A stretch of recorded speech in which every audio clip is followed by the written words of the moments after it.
Jim Kirchner has been following this story from the very beginning. He was there at the financial forum for the governor today.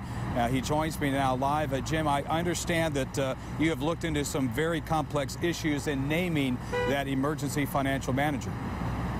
Yeah, Jeff, we're looking at several aspects of this, but the biggest ones are legal, political, and financial ramifications. We've heard some people say this week that they doubt the numbers that the governor uses to draw the conclusion that this is a financial emergency for the city of Detroit. But remember, there was a 6-member financial review team that studied this for 2 months. We asked the governor, are those numbers inflated?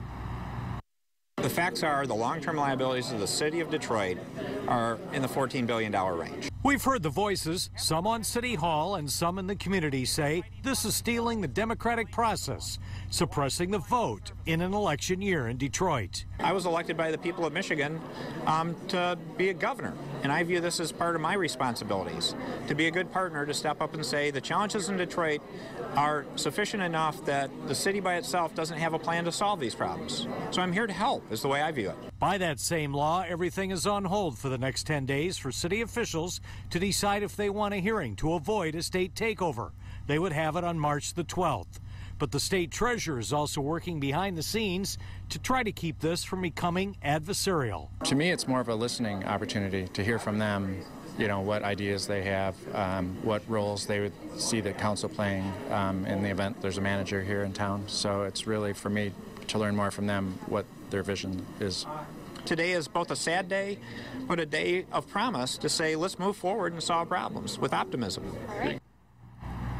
And here's how everything moves forward. The state treasurer tells me he has appointments with 7 of the 9 Detroit City Council members Monday morning. Jeff? Jim, you know, the governor said earlier today he thought 18 months might be a good time that this could be taken care of.